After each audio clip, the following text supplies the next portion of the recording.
አራቱን ወንጌሎች የመረጣቸው ማን ነው? ባልባ እስቲ ባክ ኤንድ ፎርስ ዲያሎግ እናደርግና አራቱን ወንጌሎች የመረጣቸው ማን ነው? እና ሌሎች ወንጌሎች መቼ ነው የተጻፉት? ስንት ወንጌሎች ነበሩ? የምታውቀው ነገር አለ ከታሪክ አንጻር?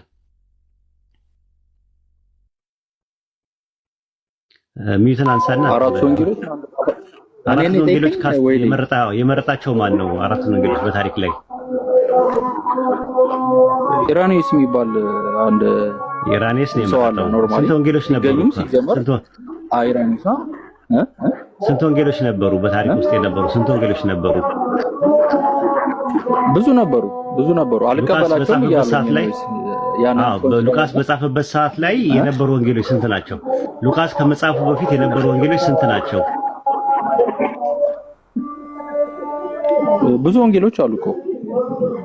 እነሱ ወንጌሎች ለምንድን ነው ተቀባይነት ያላገኙት? ለምንድን ነው ሌሎች ወንጌሎች ተቀባይነት ያላገኙት? አኮርዲንግ ቱ early church father እንደሚባሉት የነሱን አስተምሮ የማይደግፉ ስለሆኑ፣ ለምሳሌ the gospel of የፊልጶስ ወንጌል ላይ ይመስለኛል ወይ ቶማስ ወንጌል ላይ አይደል ነው፣ የፊልጶስ ወንጌል ይመስለኛል። ለምሳሌ ኢየሱስ መግደላዊ ማርያምን አፏን ይስማት ነበር ይላል።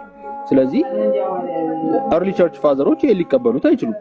አይ ከሉቃስ በፊት የነበረው ብዙዎች በየተራ ታሪክን ሲያዘጋጁ ሲባል ከሉቃስ በፊት የነበሩ ወንጌሎች ሲዘጋጁ የነበሩ ወንጌሎች በአጠቃላይ ከዛ ውስጥ አንደኛው የፊልጶስ ወንጌል ነበረ።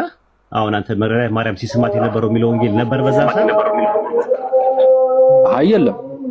የለም እኮ አሁን የጠየቁ ጥያቄ ሉቃስ ብዙዎች በየተራ ታሪክን ሲያዘጋጁ ሲል አርጌንስ ደግሞ ብዙዎች የተባሉት በዛን ሰዓት የተጻፉ ወንጌሎች ነበሩ። ከሉቃስ በፊት የሚቀድሙ ወንጌሎች ነበሩ። ከነዛ ወንጌሎች ውስጥ መካከል እነዛ ወንጌሎች ለምንድን ነው የጳውሎስ ወንጌል እኮ የጳውሎስ ኤፒስቶሎች ይቀድማሉ? ባይዘው ያር ከጎስፔሎቹ ወይዲ የጳውሎስን የሚቀድም መጽሐፍ አለ። የማቴዎስ ይቀድማል አይደል? የማቴዎስ ወንጌል እኮ ይቀድማል ከሁሉ።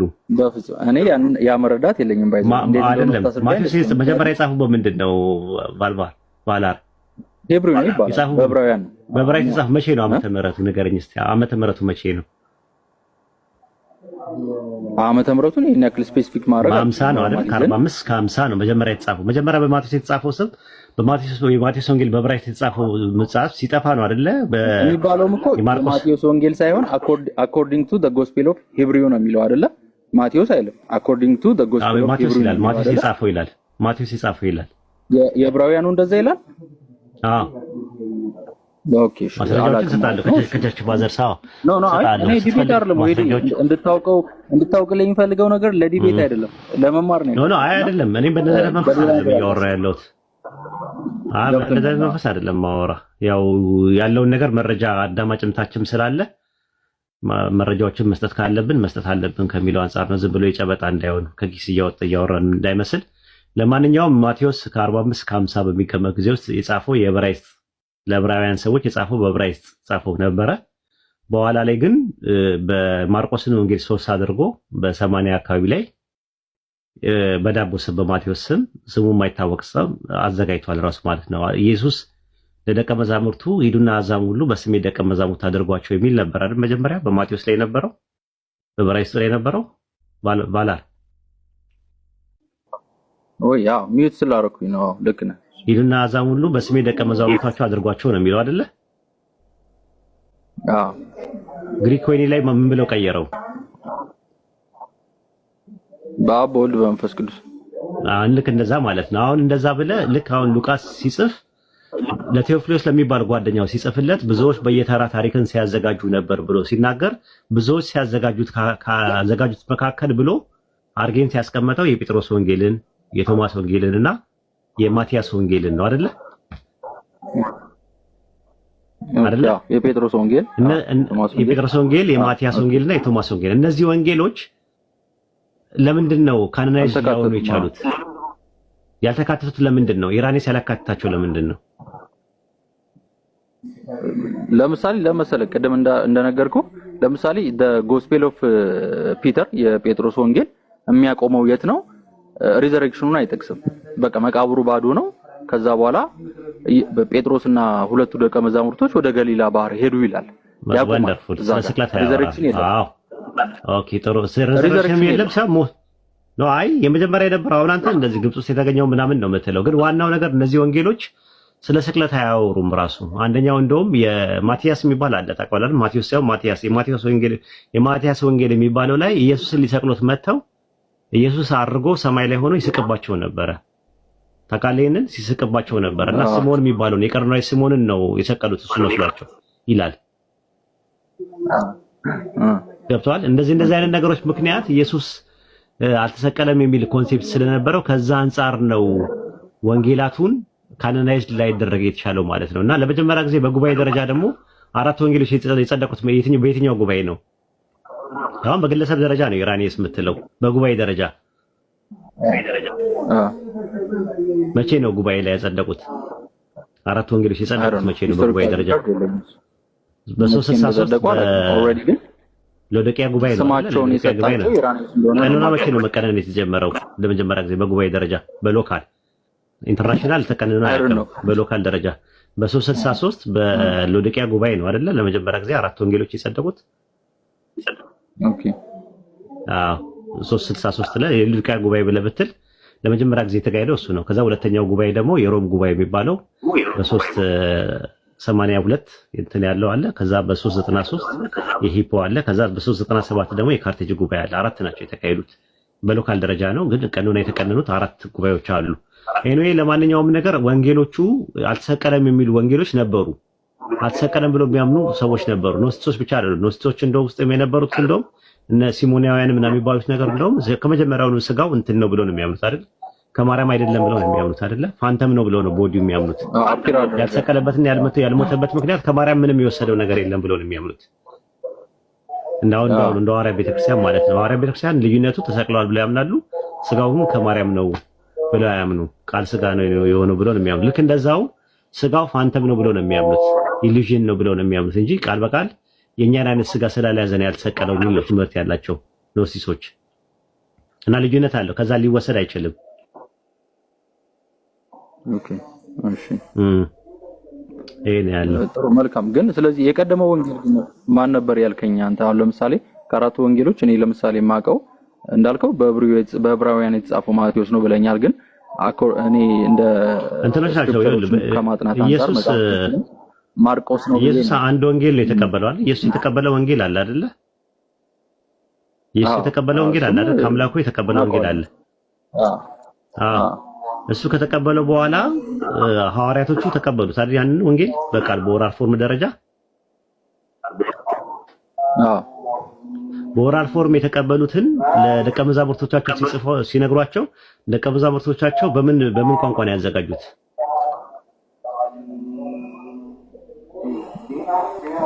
ኦኬ በግሪክ ወይኔ ማለት ነው። አዎ በግሪክ ወይኔ ሲዘጋጅ የተዘጋጀው ነገር በአጠቃላይ የግሪኮች ቋንቋ ማለት ወይኔ ማለት የገበያ ቋንቋ ማለት ነው የነበረው የሄሌኒስቲክ ማለት ነው። በዛ ሲያዘጋጁት ታሪኮችን ጨማምረው አብረው መጻፍ ጀመሩ አይደለ? ሲጽፉ እነዛ ነገሮች ወንጌል ናቸው ብለህ ታምናለህ ወይስ በወንጌል ላይ የተጨመሩ ናቸው?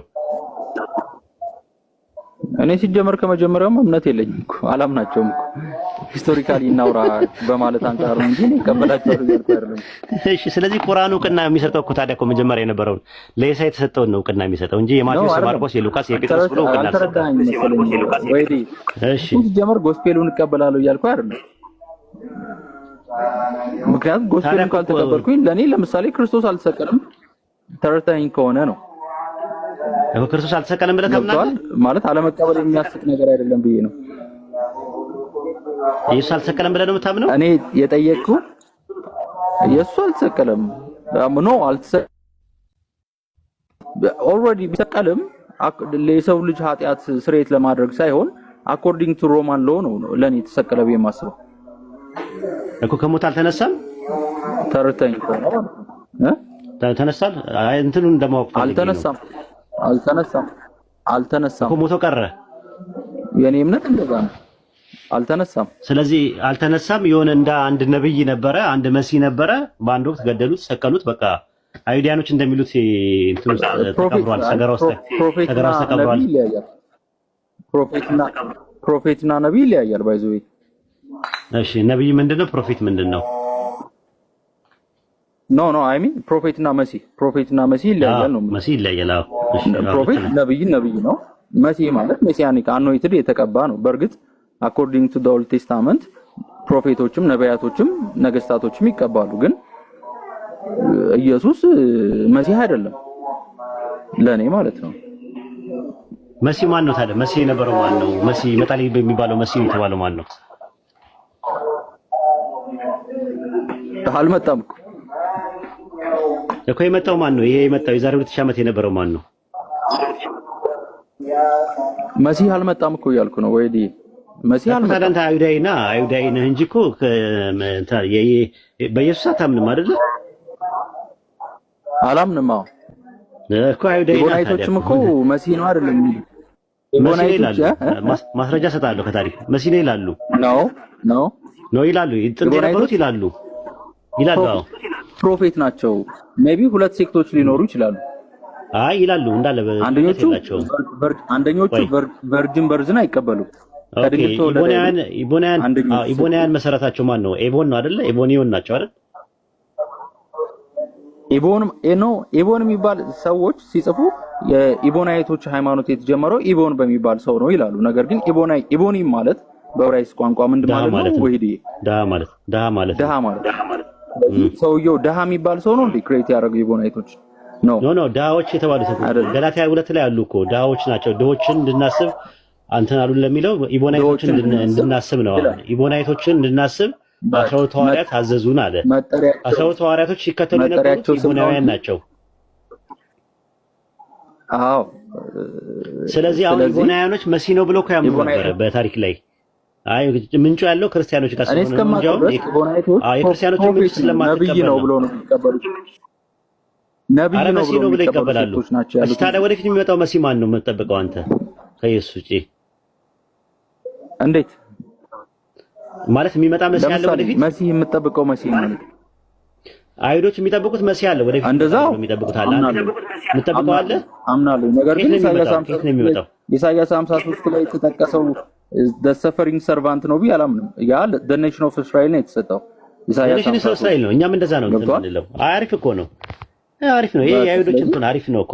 አይሁዶች እኮ ከኛ ጋር ጫፍ ነው እኮ ያሉት እኮ እንዳልኩ ረሱል ሰለላሁ ዐለይሂ ወሰለም ነብይነት ቢቀበሉ የኢሳን መሲህነት ቢቀበሉና ነብይነት ቢቀበሉ እሽካው ተነፋ። በጣም ቅርብ ናቸው ለኛ ማለት ነው፣ ከክርስቲያኖች ይልቅ ማለት ነው። ክርስቲያኖች አንተ ነብዩ ኢሳን እንደ መሲህ ነው እንደምትቀበለው ወይ? ቁርአን እንደዛ አይደል እንደሚለው? ነብዩ ኢሳን እንደ መሲህ ነው የምትቀበለው ወይስ እንደ ፕሮፌት? ኢሳን እንደ መሲህ ሳይሆን መሲህ ነው ብለን ነው የምንቀበለው እኛ። መሲህ ነው ብለን ነው የምንቀበለው እኛ ሙስሊሞች። መሲህ እኮ ማለት አኖይትድ የተቀባ ወይ እኮ መሲህ ነው ብለን ነው የምንጠብቀው። መሲህ ለምሳሌ እኮ የፐርሺያው ንጉስ እኮ ቄሮስን ታውቀዋለህ? ሳይረስ ዘ ግሬት he was መሳያ እኮ አይደለ? በእግዚአብሔር ሰው መሲህ ነው። አይ መሲህ የሚለው ቃል ይኸውልህ ማሺያህ የሚለው የዕብራይስጥ ቃል እና ደግሞ ክርስቶስ የሚለው የግሪክ ሰብስጀንት ቃል ለነቢያት፣ ለነገስታት፣ ለካህናት፣ ለሹመት ይውላል እናምናለን። እሱ ግን ኢየሱስም አይሁዶች ይጠብቁት የነበረው ይመጣል ብለው ከአብርሃም ከይስሐቅ ከያዕቆብ ቤተሰብ ውስጥ ይመጣል ተብሎ የሚጠበቀው መሲህ መሆኑን እኛ ሙስሊሞች እናምናለን። ክርስትና ጋር በጣም ብዙ የተበላሸ ነገር አለ፣ አንተ የማታውቀው ነገር ማለት ነው። መጀመሪያ አሁን አይሁዶች ጋር ብዙ ጊዜ ሙግስ ስናደርግ ኢየሱስ ለምንድን ነው የማትቀበሉት መሲህ አድርጋችሁ ስንላቸው ስላሴን አስተምረው ይለዋል እና ዘዳግም 13ን ይጠቅሳሉ። አንተም አባቶችን ሌላ ማለት ማታውቀውን ማለት ካስተማረ ግደለው ይላል አንድ ነብይ ተነስቶ ይላል። ስለዚህ ኢየሱስ ሲመጣ እኛም አባቶቻችን ማናስተምረውን ስላሴን አስተምሯል ብሎ ይላሉ። ስላሴን አስተምሯል ኢየሱስ? ስላሴን አላስተማረም። ነገር ግን ተመልከት እናንተ የአባታችሁ የዲያብሎስ ልጆች ናችሁ ይላል። አይሁድ ደግሞ ይሄን አይቀበሉ። ለዛ ነው ስለ ኖስቲኮች ማውራት ነው። አሁን እሱም ስለማለቱ ማስረጃ ይኖረው ነው። እሱ ስለማለቱ ማን ነው የነገረ? ኦኬ የዮሐንስ ወንጌል እኮ ማን ነው የነገረ ነው ያልኩ። እሱ ነው የነገረ። እሱ የሚነገረን ማን ነው?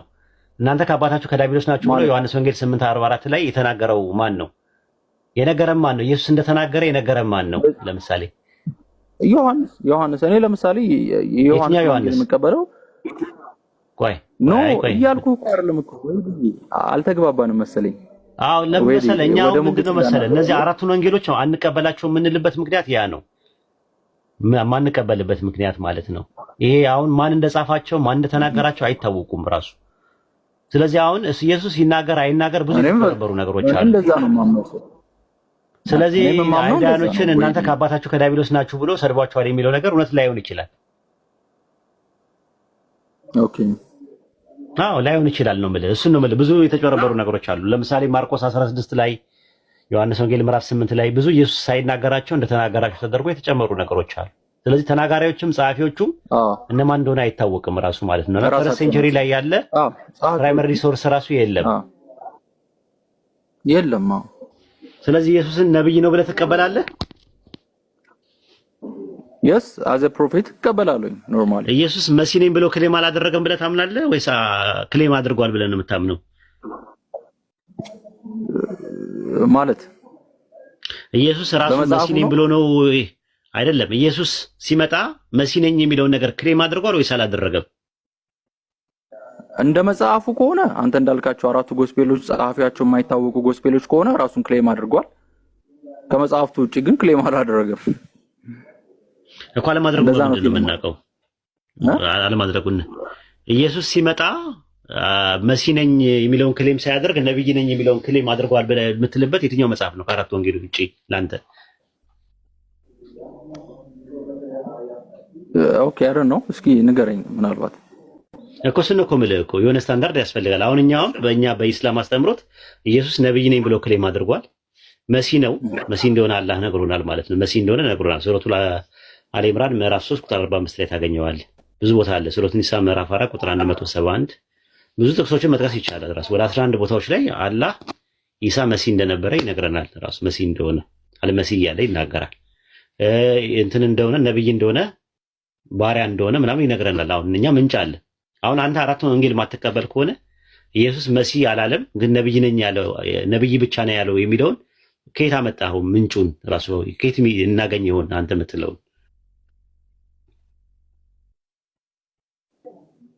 and according to the gospel ነው እንግዲህ። አሁን ለምሳሌ ቅድም የሆነ አይቶች የሚቀበሉት የዕብራውያን the gospel according to Hebrew በሚለው መጽሐፍ ላይ እንግዲህ ያለ እሱ መጽሐፍ አለ።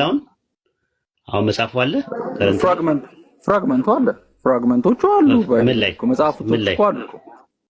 እስቲ የዕብራውያን ፍራግመንቶቹ ምን ላይ ነው? ኒው ቴስታመንት ላይ አለ።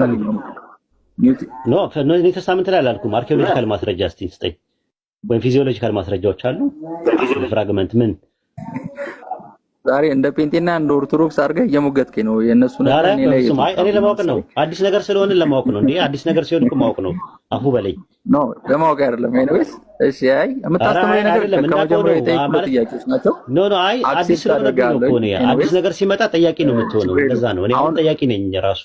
እናንተ አንተ እኮ አሁን ጎስፔሉን ዲፌንድ አድርገህ እኔን እየተከራከርከኝ ነው ወይ? ኖ አይደለም፣ እንደዛ አይደለም። አራት ወንጌልን አትቀበልም። ኢየሱስ ነብይ ነው ግን መሲህ አይደለም። ክሌም ያደረገው ነብይ እንጂ መሲህ አይደለም የሚለውን ነገር ከየት ማግኘት? እኔ አሁን ለምሳሌ በቁርአን መጣው ሙስሊም ስለሆንኩኝ አራት ወንጌሉን ተውኩት። አንተ ደግሞ አሁን ደግሞ ነብይ እንጂ መሲህ አይደለም፣ ስለዚህ መሲህነትን ክሌም አላደረገም ነብይነትን ነው ክሌም ያደረገው ብለህ ስላልከኝ ምንጭ ነገር ቢኖር ጥሩ ነው ከሚለው አንፃር ነው እንጂ በፍጹም እንደ እንትን አይደለም። እንደ አዋቂውኝ እንትን እያልኩ ሳይሆን እንደ ማወቅ እንደሚፈልግ ሰው ሆኜ ነው ያወራው ያለሁት እኮ። አሁን የምጠይቅ ጥያቄ ለምሳሌ አራቱን ወንጌሎች አንተ አትቀበልም አይደለ? አልቀበልም፣ ግን ቢያንስ እንደ ምንጭ ነገር እንደ ኢንፎርሜሽን ልክ ነው። ኮራፕሽንም ነው። አዎ ኮራፕሽን ነው። ኢንፎርሜሽን ትቀበላለህ? እንደ ኢንፎርሜሽን እቀበለዋለሁ። ለመቀበልም እኮ ነው። አሁን ኮራፕትድ ነው። ኮራፕትድ ነው። አዎ ኮራፕትድ ነው፣ ግን አዜ ሶርስ ትጠቀመዋለህ። አዎ እንደ ኢንፎርሜሽን እንጠቀመዋለሁ። ስለዛ እኮ ነው እሱን ተውኩትና ታዲያ ደግሞ ሌላ ኢንፎርሜሽን ካለ ታዲያ እንደ ኢንፎርሜሽን ብትጠቀመው ምንድነው ችግሩ? ወይዲ አይ ችግር የለውም። ችግር አለው። ግን አንተ አሁን ለምሳሌ አራት ወንጌል ሂስቶሪካሊ ኢየሱስ የሚባል ሰው ነበረ፣ የማርያምና ዮሴፍ ልጅ ነው ብዬ ሂስቶሪካሊ እንደ ኢንፎርሜሽን ሳይት ለማድረግ ጎስፔሎቹን ብትጠቀም ግን አልቀበላቸውም ብለህ እኔ እናንተ ምንድነው የሚለያየን ነገር?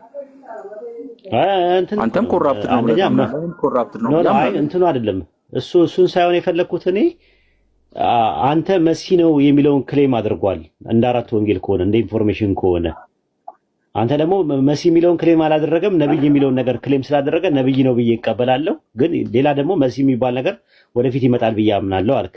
ያንን ነገር እንደ ሶርስ አድርገህ አራት ወንጌል ላይ ከሌለ ሌላ ምንጭ ካለ ስለ የዕብራውያን ወንጌል የሚባለው አልከኝ። የዕብራውያን የሚባል ወንጌል አሁን ሰዓት ላይ ከረንትሊ ያለ መጽሐፍ አለ ወይ ስለ አልከኝ። ምናልባት ካለ ደግሞ የሆነ ፊዚዮሎጂካል ወይም ደግሞ አርኪኦሎጂካል ማስረጃዎች ካሉ ፍራግመንት ደረጃ ካሉ የት ላገኝ እችላለሁ ነው ማለት አዲስ ነገር ስለሆነ አዲስ ዕውቀት ጌን ለማድረግ ነውና በዛ መንፈስ እና በዛ አይምሮ ብትረዳው ጥሩ ነው። ሌላ ጊዜ ከተገናኘን ላሳይህ ላስረዳ እችላለሁ። አዚ ፍራግመንት ኤግዚስት ማድረጉን the gospel according to Hebrew አዚ ፍራግመንት ኤግዚስት ማድረጉን ላሳይህ እችላለሁ።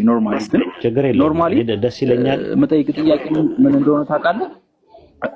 አዚ ፕሮፌት ባልቀበለውስ ለምሳሌ ነብይ መሆኑን ባልቀበልስ በእኔ ላይ የሚደርስብኝ ከርስ የለም እኮ እኔ የምቀበለው ኢየሱስ ለምሳሌ according to the gospel እኮ አንዳንዶቹ ኮራፕትድ ሆነዋል ብዬ ብቀበልም ነገር ግን የሰበከው የአባቱን ወይም ደግሞ የአምላኩን የእግዚአብሔርን ቃል ነው የሰበከው። ሁሉም ሰው ወደ እግዚአብሔር እንዲመለስ ነው የሰበከው። ነብይነቱን ባልቀበልስ በእኔ ላይ የሚደርስብኝ ከርስ ምንድነው? እግዚአብሔር ምንም ነገር የለም። ከቁርአን አንፃር የሚደርስብህ ነገር አለ። ከባይብል አንፃር ግን ምንም አይደርስብህም። ለምን? ማቴዎስ ወንጌል ምዕራፍ 15 ቁጥር 24 ላይ ለጠፉት ለእስራኤል ቤት ነው የተላኩት ይላል። ከዛ በኋላ ደግሞ ቡችሎች እኮ የልጆችን እንጀራ ለቡችሎች አይገባም ስትል ቡችሎችም እኮ ከልጆች የተረፈውን ፍርፋሪ ያገኛሉ ይላል። ስለዚህ ሀገራችን ክርስቲያን ከሆንክ ወይም ደግሞ ኢትዮጵያ ውስጥ ካለ አንተ ቡችላ ስለሆንክ ከፍርፋሪው ነው ሊደርስ የሚችለውና ፍርፋሪው ደግሞ ምንም አያደርግልህም። እዛ ኢትዮጵያ ውስጥ አጥንት ብትግጥ ይሻላል ነው የሚለው ከእስራኤል ፍርፋሪ ከምታገኝ ማለት ነውና አንተ እንትን ላትል ትችላለህ። ከቁርአን አንፃር አይሁዳዊ ነኝ አላልኩም ወይ አላልኩም። ለእስራኤሎች ነው ያ የመጣው። ንጉ የመጣው ለእስራኤሎቹ ነው። ፍርፋሪ ነው ግን እርሱ ከመጣው ሊሰብክ ከመጣው ወንጌል ይበልጥ እኔ በብሉይ ኪዳን ማቀው እግዚአብሔር ያስቀመጠውን ሕግና ትእዛዛትን አውቃለሁ። እስራኤሎች ስማ አምላክ እግዚአብሔር አንድ ነው በቃ አንድ ነው። የኔ አምላክ እግዚአብሔር አንድ ነው በቃ አለቀ። ስለዚህ እሱ በብሉይ ኪዳን የነገረኝና አምላኩ እግዚአብሔር የነገረኝን ነገር መከተል ነው የሚገባኝ ወይስ ነው አንተ ነብይ ነህ አይደለም የሚለው ነገር ኮንትራዲክሽኑ ስለምን ያስገባናል? ነቢያቶችን መቀበል ነው ወይስ የእግዚአብሔርን ቃል ነው መቀበል የሚቀድመው? የትኛው ነው የሚቀርበው? አላህ መቀበል ወይስ ነብዩ መሐመድ መቀበል? ከዚህ በላይ ይቅርብኝና እኔ አሁን ጢምራዬ ሊዞርም ላይ ይችላልና ማቶ ልታረገኝ ስለምችል እስቲ ለሌሎቹ ደግሞ ድል እንስጣቸው ማለት ነው። እኔ አዲስ ነገር እየነገርከኝ ስለሆነ ቁጭ ብዬ መማር ነው ያለብኝ ካንተ አዲስ ነገር። አሁን ለየት ያለ ነገር አፕሮች ነው ስለሰጠኝ አመሰግናለሁ። ግን እንትን ነው ነገር ኮኔ አሁን ማወራ ምንም እንደማያውቅ ሆኜ አዳዲስ ነገር ስለሆነ አሁን ዛሬ ገና የሰማሁት ስለሆነ ዝም ብሎ መከራከሩ ምናምን ነገር የትክክል አይደለም ምናምን ማለቱ ትንሽ ለኔ ይከብደኛል። ስለዚህ ለመማር ነው። ለወደፊት ተዘጋጅተናልና አንዳንድ ነገር ተነግረናል ማለት ነው ኢንሻአላህ። ነብዩ ሰለላሁ ዐለይሂ ወሰለም በመጽሐፍ ቅዱስ ላይ ተጠቅሰዋል ብለህ ታምናለህ? አልተጠቀሱም። ቢጠቀሱም ችግር የለውም ማለት ነብይ እንደሆኑ ከተጠቀሱ ነብይነታቸውን ለብሮ ማትቀበለው? እቀበላለሁ። የሚሰብኩት አንድ አምላክን ከሆነ ትቀበላለህ? ተቀበልበት ምክንያት የለም። እቀበላለሁ። ምን ችግር አለ? ያ ኦብቪየስሊ ነብዩ ሰለላሁ ዐለይሂ ወሰለም ላይክ ለዘመናት ጣዖታትን ሲያመልኩ የነበሩትን የመካን ጣዖት አምላኪያንን የመካን አረማውያንን ወደ አንዱ አምላክ አስተምረው እንዳመጡ ኦብቪየስሊ ሀገር ያወቀው ፀሐይ የሞቀው ጉዳይ ነው። አሁን ጥያቄው ምንድነው ልጠይቅ የምፈልገው ኤክሰደስ ላይ ወይንም ዘጸአት ምዕራፍ 23 ቁጥር 20 ላይ እግዚአብሔር ለሙሴ የገባለት ኪዳን አለ አይደለ?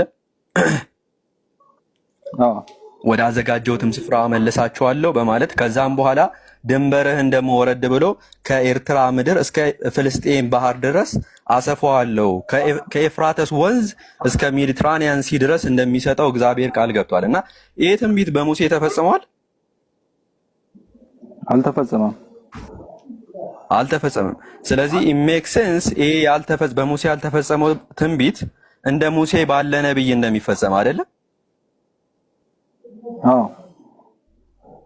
ኦኬ፣ በጣም ጥሩ። በየትኛው ታሪክ ምዕራፍ ነው? በታሪክ ምዕራፍ እንድትሰጠኝ ፈልጋለሁ ማለት ነው። አኮርዲንግ ቱ ሂስትሪ በየትኛው ታሪክ ነው ከሜዲትራኒያን ሲ ጀምሮ እስከ ኤፍራተስ ወንዝ የተቆጣጠረ እስራኤልን ደግሞ ከነበሩበት ከአርነት አውጥቶ ከባርነት ቀንበር አውጥቶ ይሄን ወደ ነፃነት የሰጣቸው ማን ነው? ይሄንን ንገረኝ እስቲ። በሂስትሪ ሂስቶሪካሊ ማን ነው ያ አካል? ከየት ነው ነፃነት አውጥቷቸው ስትለኝ? ለምሳሌ እንደምናውቀው ይሄ ትንቢት ዳግም ተጠቅሷል በሚልኪያስ ጊዜ ማለት ነው። ያን አይደለም የመጀመሪያውን እንትን አይደለም እያልኩ ያለሁት የመጀመሪያውን የባርነት ቀንበር ማለትም የባቢሎንን እንትን አይደለም እያወሩ ያለሁት ማለት ነው። ከባቢሎን በኋላ ሌላ አለ አይደለም። ከዛ በኋላ ምክንያቱም ይሄ ትንቢት ድጋሜ ተጠቅሷል፣ እንዳልተፈጸመ ድጋሜ በሚልኪያስ ተጠቅሷል፣ በኢሳይያስ ተጠቅሷል። ሚልኪያስ እንደምናውቀው ከባቢሎን በኋላ የነበረ ነው አይደለ? ሚልኪያስ ከባቢሎን በኋላ የነበረ ነው። ከባቢሎን በኋላ የነበረው የትኛው ባርነት ቀንበር ነው?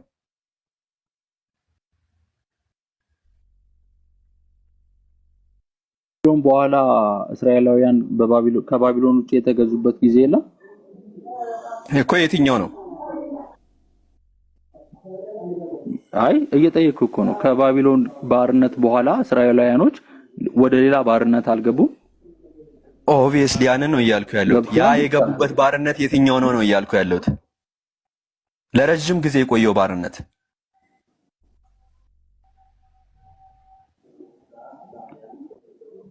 ኦኬ፣ የትኛው ነው እየጠየቅኩ? ፐርሺያ እንዳልልህ አይደለም። ኦብቪየስሊ ልንገር፣ የሮማውያን ባጭሩ ላስቀምጥልህ። ፐርሺያ እንዳልልህ ከባቢሎን ነፃ አውጥቶ ቴምፕላቸውን እንዲገነቡ ፈቅዶላቸው ቴምፕላቸውን ገንብተዋል። ያ ሳይረስ ከዛ በኋላ ደግሞ ከባር ኮግባ በኋላ ምን ተፈጠረ? ምንድነው የሮማውያን ሮማውያን ምን አደረጉ? ከዛን ጊዜ በኋላ ቤተ መቅደሷን አቃጠሉ። ማለትም አንድም አወደሙ። አንድም አይሁዳዊ ወደ ቤተ መቅደስ እንዳይገባ አደረጉ። ኢቨን ሴቶቻቸው ራሱ ማለት ነው ማለትም የወር አበባ ያዩበትንና የተጸዳዱበትን ጨርቆች እዛ ቤተ መቅደሱ ላይ በመጣል ሲያንቋሽሹ የነበረበት ዘመን ነበር፣ ለብዙ ዘመናት ማለት ነው። እና ህዝቦቹን እስራኤላውያንን ገደሉ፣ ህፃናቶቻቸውን ገደሉ። እና ይሄም ባርነት ነበረ። ከዚህ የባርነት ቀንበር የታደጓቸው ነቢዩ ሰለላሁ ዐለይሂ ወሰለም እና የእርሱ ተከታዮች ናቸው። ነቢዩ ሰለላሁ ዐለይሂ ወሰለም ይህንን ትንቢት ፉልፊል ያደርጋሉ ማለት ነው። ኢቨን ጂውስ አይሁዳውያኑ ራሱ ይሄ ትንቢት በነቢዩ ሰለላሁ ዐለይሂ ወሰለም እንደተፈጸመ አድሚት አድርጓል። ጂውስ ራባይስ አድሚት አድርጓል። ይሄ ትንቢት በነቢዩ ነው የተፈጸመው ብሎ በእስማኤላዊው ከፈለክ ልሰጥ እችላለሁ ማስረጃ።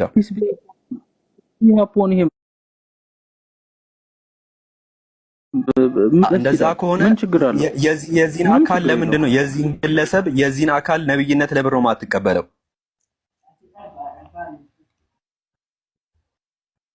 አሁን እዚህ ጋር የነብዩ መሐመድን ነብይነት አልቀበልም የሚል ቃል አልወጣኝም። ባይዘው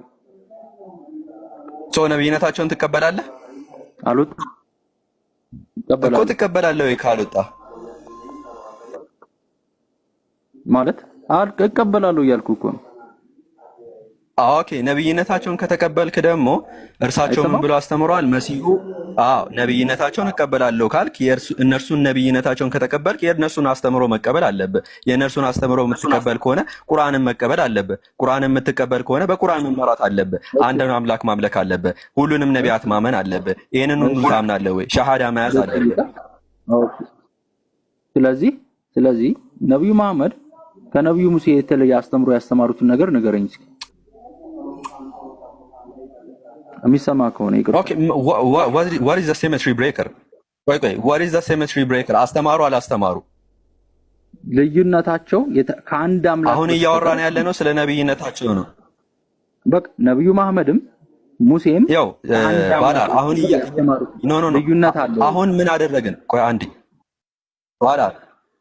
ባላር ሙሴና ነብዩ ሰለላሁ ዐለይሂ ወሰለም እና ሙሴ እንዳለ ነቢያት ያስተማሩት ስለ አንዱ አምላክ እንደሆነ እናምናለን። ያ ምንም የሚያከራከር ነገር አይደለም። ግን ኦብቪየስሊ እዚህ ጋር ስፔሲፊካሊ እያወራን ያለ ነው የነብዩን ነብይነት እቀበላለሁ ብለህ በገዛ አፍህ ከሰከንዶች በፊት መሰከርክ። ነብይነታቸውን የምትቀበል ከሆነ የእነርሱን አስተምሮስ ትቀበላለህ ወይ? እኮ አስተምሯቸው ምንድን ነው? እስኪ ንገረኝ።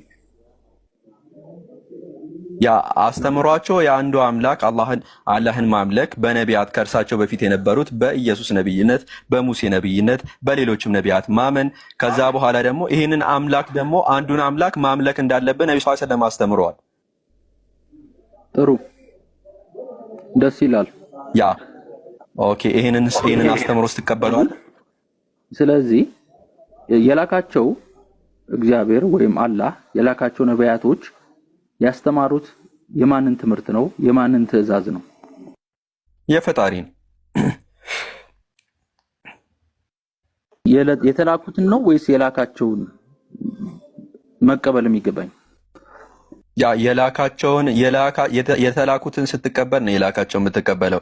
ማለትም አሁን ለምሳሌ አምላክ እነዚህን ነቢያት ለአንተ ልኮልህ እነዚህን ነቢያት የማትቀበል ከሆነ በተዘዋዋሪ አምላክን እየተቀበልክ አይደለም ማለት ነው። ምክንያቱም አምላክ እነዚህን አካላት ነቢያት ናቸው ተቀበል ብሎ ሳለ እነዚህን አካላት ካልተቀበልክ you are rejecting God። ሙሴን ካልተቀበልክ አምላክን እየካድክ ነው። ነብዩ ሰለላሁ ዐለይሂ ወሰለም ካልተቀበልክ አምላክን አልተቀበልክም ማለት ነው። ስለዚህ እነዚህን ነቢያትን መቀበል አለብህ፣ አምላክንም መቀበል አለብህ። እነዚህን ነቢያት ስትቀበል ነው አምላክን ተቀበልክ የምትባለው። ይቅርታ ካቋረጥኩ፣ ይሄ ልክ እንደ ሄረሲ ነው የምቆጥረው ነው። ባይዘው እንደ ሄረሲ ነው። የላከውን ሳይሆን የተላከውን የራስ ፍልስፍና ነው። የላከውን ሳይሆን የተላከውን መቀበል። የላከውን ታውቃለህ። ተላኪዎቹ የሚያስተምሩት ላኪውን ነው። የላከውን ነው የላከው በአስተምሮቱ የተላኪዎቹን ነብይነት ተቀበል ካለህስ የሚያስተምሩትን ትምህርት ትቀበላለህ ከሆነ እሺ አው እቀበላለሁ። በቃ ነው ያለው የላከው አካል። አሁን ለምሳሌ አንድ ያዳምጠኝ። የላከው ፈጣሪ የነዛን አካል ነብይነት ተቀበል ካለ ለምን ነው የማትቀበለው?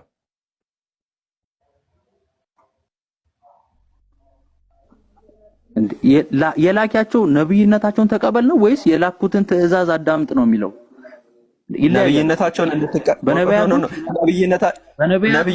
እንድትቀበለው ኦብቪየስሊ አዟል እኮ። አንድ እውነት ልንገርህ፣ በእርግጥ የላካቸው ነቢያቶች መሆናቸው መቀበል መቻል አለብህ። ግን ሲልካቸው የላካቸው መልእክት ትእዛዝን ነው እንጂ እነሱን ተቀበሉና በእነሱ የላኩላችሁን ትእዛዝ ተቀበሉ ይለያያል። አበበን ተቀበለው ወይም በአበበ በኩል የላኩልን አይለያይም። አሁን ለምሳሌ ዲስ በጣም ክሊርና በጣም ግልጽ ነገር በጣም ብዙ ቦታ እየረገጥክ ነው ያለው which is ቅድም ነብዩ ሰለላሁ ዐለይሂ ወሰለም ነብይነታቸውን እቀበላለሁ ብለህ አሁን ደግሞ ሌላ ታሪክ እያወራን ያለው በድጋሚ ኦብቪየስሊ እሱን እናስቀምጠው። ነገር ግን ምን አልክ ቅድም? የነዚህን አካላት ነብይነታቸውን አፈርም እንድታረግ አምላክ ነው የደነገገው። ነብይነታቸውን አፈርም ማድረግ አለብህ። የነዚህን አካላት ነብይነታቸውን አፈርም ካደረግክ በኋላ ነው የነዚህን አካላት አስተምሮ የምትቀበለው። ምክንያቱም ነብይ መሆኑን አለመሆኑን አፈርም ሳታረግ የትኛውን አስተምሮ ነው የምትቀበለው? ራሱ ነብይ መሆኑን ካላመንክ ምኑን ነው አስተምሮ ብለህ የምትከተለው?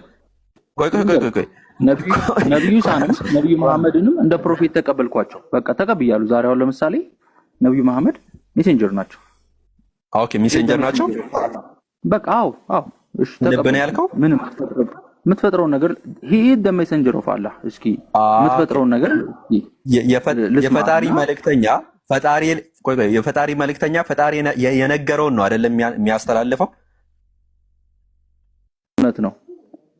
አዎ ፈጣሪ የነገረውን የሚያስተላልፍ ከሆነ የፈጣሪ መልእክተኛ፣ ይሄ የፈጣሪ መልእክተኛ ደግሞ ምን አለው? ፈጣሪ የሰጠው ምን አለ? ህግ አለ፣ ህግጋት አለ፣ ቁርአን አለ። በዚህ ቁርአን ደግሞ መመራት አለብህ። በዚህ ቁርአን መሰረት አሁን ሻሃዳ ያዝና ሙስሊም መሆን አለብህ። ሙስሊም ሆነ ለዚህ አምላክ እንድትሰግድ እንድትጸልይ በቀን 5 ጊዜ አዞሃል። ይሄ ፈጣሪ መልእክተኛ ከራሱ አይናገርም ብለናል። ከፈጣሪ ነው የሚቀበለው ብለሃል አንተም። በቀን 5 ጊዜ እንድትሰግድ አዞሃል። ጾም እንድትጾም አዞሃል። ሌሎችም ከፈጣሪ ተቀበለውን ማለት ነው። ይሄንን ስትቀበላለህ? ለሙሴ የተገለጠው አምላክና ለነብዩ መሐመድ የተገለጠው አምላክ ይለያያሉ ለአንተ? አይለያዩም፣ አንድ አምላክ ነው። አይለያዩም አይደለም። ሌላ ቦታ አትርገጥ፣ ሌላ ቦታ አትርገጥ አይደለም። ሌላ ቦታ መርገጥ አይደለም። ለምሳሌ ጾምን ሶላትን እንድሰግድ የምትፈልግ ከሆነ ለሙሴ የሰጠው ህግ አለ አይደለ? አንተ እሱን ትቀበላለህ፣ ሰንበትን ታከብራለህ። ሁለቱም የላካቸው አንድ አምላክ ነው ብለኸኛል። በአጭሩ ላስቀምጥልህ። ለሙሴ የተሰጠው ህግ ለምንድን ነው? ለህዝበ እስራኤላውያን እንደው እነዚህ እንዳለ ከዚህ በፊት የነበሩት ነቢያት ሲላኩ የነበሩት ለእስራኤል ህዝብና እንዲሁም ደግሞ ለነበሩበት አካባቢ ነው፣ ለነበሩበት ቦታ ነው ሲላኩ የነበሩት። አንተ አህዛብ ነኝ በመጨረሻ ግን አህዛብ ነኝ ብለህ ነው የምትቆጥረው? ጎይም ነህ አንተ? እኔ እስራኤል ነኝ ብዬ አላምንም። ነን እስራኤላይት ነኝ። አህዛብ ነው ወይ? አህዛብ ነን እስራኤላይት ነኝ። እስራኤላውያኖች እንደሚጠሩ ጎይም ነህ? ጎይም ያ አህዛብ የሚለው አህዛብ የሚለው ኢን ዘ ሴንስ ነን እስራኤላይት ከሆነ አዎ አህዛብ ነን። ነገር ግን በዚህ ሴንስ ከሆነ ማለት ነው ከተረዳ አህዛብ ነኝ ብዬ ኮንፈርም አድርጋለሁ። ምንም የሚያጣለን ነገር የለም። ሶ እነዚህ ነቢያት ሲላኩ የነበረው ሙሴም ሆነ ቀደምት ነቢያት ሲላኩ የነበረው ለነበሩበት ህዝብ ነው፣ ለእስራኤል ህዝብ። እንዲሁም ደግሞ እዛው ለተላኩበት ቦታ ለስፔሲፊክ ታይም እና ለስፔሲፊክ ፕሌስ ነው የተላኩት። እንዲሁም ህጋቸውም ለስፔሲፊክ ታይም፣ ለስፔሲፊክ ፕሌስ፣ ለስፔሲፊክ ፒፕል ነው የተላኩት። ነገር ግን ፕሮፌት መሐመድ ሰለላሁ ዐለይሂ ወሰለም የመጨረሻውና የመደምደሚያ ነቢይ ለሁሉም ለዓለም ነው የተላኩት። አይ ቲንክ በጣም ክሊር የሆነ ነገር ነው እኮ።